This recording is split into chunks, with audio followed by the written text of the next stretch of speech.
اس میں بھی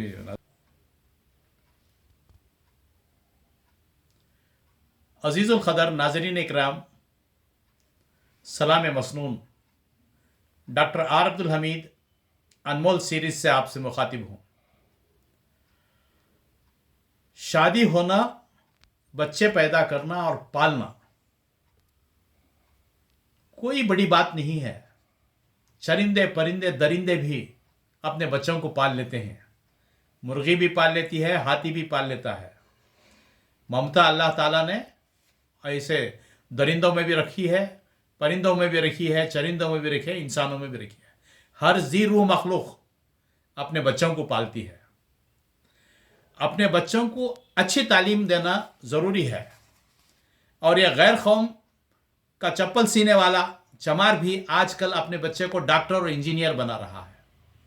اسکالرشپ کی سہولت ہے، وہ بھی کوئی بڑی بات نہیں ہے۔ بچوں کو پالنا، بچوں کو تعلیم دینا بڑی بات نہیں ہے۔ بڑی بات تو یہ ہے کہ بچوں کو تعلیم کے ساتھ ساتھ تربیت دے۔ ماں باپ کے اوپر بھرپور ذمہ داری ہوتی ہے، بچوں کی تربیت کریں، اخلاقی تربیت دیں، بچوں کو اسلامی سانچے میں ڈھالیں۔ اس کی بہت اشد ضرورت ہے۔ جب بھی فرق پڑتا ہے ایک مومن مسلمان کے بچے اور غیروں کے بچوں میں کیا فرق ہے، اسلامی سانچے میں بچوں کو ڈالنا ہے، اسلامی آداب سکھانا ہے، بڑوں کا ادب سکھانا ہے، اخلاق والے بنانا ہے، ذمہ دار شہری بنانا ہے۔ آج سب رجسٹرار آفسوں کے نوٹس بورڈوں پر ہماری جب نظر پڑتی ہے تو رونگٹے کھڑے ہو جاتے ہیں، خون کے آنسو رونے کا مقام ہے۔ سوشل میڈیا سے خبر آتی ہے، ہمارے ہونہار بچیاں MBBS، BCom، BCA degree holders, master graduates غیروں کے حوالے ہو رہی ہیں۔ رونگٹے کھڑے ہو جاتے ہیں، خون کے آنسو رونے کا مقام ہے۔ یہ کیوں ہو رہا ہے؟ سنجیدگی سے سوچیں، اپنے دل پر ہاتھ رکھ کر سوچیں کیوں ہو رہا ہے۔ ہمارے بچوں کو دی گئی کھلی چھوٹ، ان پر بھروسہ ہمارے والدین کو لے ڈوب رہا ہے۔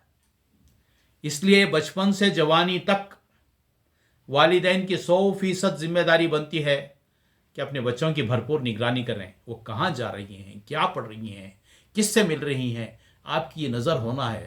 کم سے کم 1 گھنٹہ 24 گھنٹوں میں اپنے بچوں کی نگرانی کے واسطے، اسلامی سانچے میں ڈھالنے کے واسطے آپ کو وقت دینا ہے۔ بچپن میں لاڑ و پیار سے پال کر ان پر نگرانی اور تربیت نہ کرنے سے، اسلامی سانچے میں نہ ڈھالنے سے آج والدین خون کے آنسو رو رہے ہیں۔ نہ صرف والدین شرمسار ہیں بلکہ ساری قوم شرمسار ہے۔ خدا را اپنے بچوں کو تعلیم تربیت پر بھرپور توجہ دیں، ان کو اسلامی سانچے میں ڈھالنے کی بھرپور کوشش کریں، اپنے گھر کے ماحول کو بھی اسلامی بنائیں۔ بچے جو ہیں بڑوں سے سیکھتے ہیں، وہ کیا ادب بھی بڑوں سے سیکھتے ہیں، محبت بھی بڑوں سے سیکھتے ہیں، نفرت بھی بڑوں سے سیکھتے ہیں۔ یاد رکھیں، اللہ تعالی ہم تمام کو توفیق دے کہ اپنے بچوں کی ہم بھرپور نگرانی کریں۔ وآخر الدعوانا ان الحمدللہ رب العالمین۔